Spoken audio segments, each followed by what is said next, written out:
Hello friends, അങ്ങനെ മലയാളത്തിലെ ആദ്യത്തെ സൂപ്പർ ഹീറോ യൂണിവേഴ്സ് വരാൻ പോവുകയാണ്. അതിലെ ആദ്യത്തെ സിനിമയാണ് ലോക ചാപ്റ്റർ 1 ചന്ദ്ര എന്ന് പറയുന്ന സിനിമയുടെ ആദ്യത്തെ ടീസർ അങ്ങനെ പുറത്തു വിട്ടിട്ടുണ്ട്. പേഴ്സണലി ഞാൻ പറയുകയാണ്, എനിക്ക് പേഴ്സണലി ശരിക്കും കിടിലമായിട്ടാണ് തോന്നിയത്. ആ ടീസർ കട്ടും എഡിറ്റിങ്ങും ആ ഒരു മേക്കിങ്ങും ശരിക്കും തന്നെ എനിക്കിഷ്ടപ്പെട്ട്. സിനിമ പ്രൊഡ്യൂസ് ചെയ്യുന്നതും സ്വന്തം DQ ദുൽഖർ സൽമാനാണ്. സിനിമ ഈ വരുന്ന ഓണത്തിനായിരിക്കും റിലീസിനെത്താൻ പോകുന്നത്. ടീസർ കട്ട് കണ്ടപ്പോൾ എനിക്ക് പേഴ്സണലി തോന്നിയതാണ്, ഇതൊരു ഫുൾ സൂപ്പർ ഹീറോ മൂവി ആയിരിക്കത്തില്ല. ഇതൊരു ഫ്യൂച്ചറിസ്റ്റിക്കും പിന്നെ പാസ്റ്റിൽ നടക്കുന്ന ഓരോ സ്റ്റോറീസ് ബേസ് ചെയ്തെടുക്കുന്ന നടക്കുന്ന കഥയായിരിക്കും. പിന്നെ ഇപ്പോഴേ റൂമറെല്ലാം പൊങ്ങി വന്നിട്ടുണ്ട്, ഇത് ഹോളിവുഡ് സിനിമയിലെ കോപ്പിയുള്ള പല സീൻസും ഹോളിവുഡ് സിനിമയിലെ കോപ്പി അടിച്ച് വെച്ചിട്ടുണ്ടെന്ന്. ഒന്നാമത്തെ കാര്യം, മലയാള സിനിമയിൽ ഈ ഫ്യൂച്ചറിസ്റ്റിക് ആയിട്ടുള്ള സിനിമകൾ വളരെ കുറവാണ്. പിന്നെ ഓൾറെഡി ഈ ഒരു കണ്ടൻറ്റ് ബേസ് ചെയ്ത് ഇഷ്ടംപോലെ ഹോളിവുഡ് സിനിമകൾ വന്നിട്ടുണ്ട്. അപ്പോൾ അങ്ങനത്തെ റെഫറൻസ് കുറേ കാണും. ഈ മലയാള സിനിമയിൽ നിന്ന് ഇറങ്ങാമെന്ന കുറച്ച് സൈഫൈ മൂവീസാണ് വല എന്ന് പറയുന്ന സിനിമയും പിന്നെ നമ്മുടെ സുരേഷ് ഏട്ടൻ നായകനാവുന്ന മണിയൻ ചിറ്റപ്പൻ എന്ന് പറയുന്ന സിനിമ. ഇത് നമ്മുടെ ഗഗനചാരി യൂണിവേഴ്സിൽ പറയുന്ന സിനിമകളാണ് വലയും മണിയൻ ചിറ്റപ്പൻ എന്ന് പറയുന്ന സിനിമ.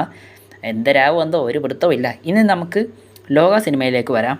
പിന്നെ സിനിമയിലെ മെയിൻ കഥാപാത്രങ്ങളായി എത്തുന്നത് കല്യാണി പ്രിയദർശനും പിന്നെ നമ്മുടെ നെസ്ലിങ്ങുമാണ്. സിനിമ പ്രൊഡ്യൂസ് ചെയ്യുന്നത് DQ ആയതുകൊണ്ട് അപ്പോൾ പുള്ളിക്കാരൻ്റെ ചെറിയൊരു ക്യാമിയോ റോള് സിനിമയിൽ പ്രതീക്ഷിക്കാം. പിന്നെ അതിൻ്റെ പേഴ്സണലായിട്ടുള്ള ഒരു ചെറിയൊരു ഒപ്പീനിയൻ ഉണ്ട്. നമ്മുടെ കൽക്കി സിനിമയിലെ ആ ഒരു ലുക്കും വെച്ചുകൊണ്ട് DQ ഈ സിനിമയിൽ വന്നാൽ എങ്ങനെ ഉണ്ടായിരിക്കും? അത്യാവശ്യം അടിപൊളിയായിരിക്കില്ലേ? നിങ്ങളുടെ അഭിപ്രായം എന്താണ്? ജസ്റ്റ് കമൻറ്റ് ബോക്സിൽ കമൻറ്റ് ചെയ്തേക്ക്.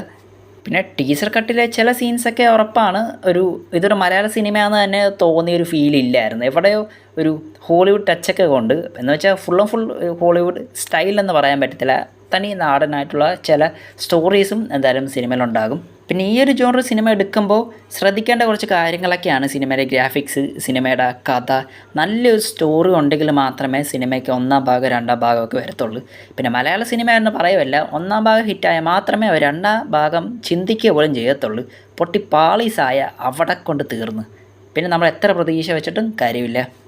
പിന്നെ ഞാൻ പറഞ്ഞത് എൻ്റെ പേഴ്സണലായിട്ടുള്ള അഭിപ്രായം മാത്രമാണ്. നിങ്ങളുടെ അഭിപ്രായം ജസ്റ്റ് കമൻറ്റ് ബോക്സിൽ കമൻറ്റ് ചെയ്തേക്ക്. എൻ്റെ അപ്ഡേറ്റ് എല്ലാം ഇഷ്ടപ്പെടുവാണെങ്കിൽ സബ്സ്ക്രൈബ് ചെയ്യാൻ മറക്കല്ലേ. ഇനി ബാക്കി സിനിമ കണ്ടിട്ട് പറയാം.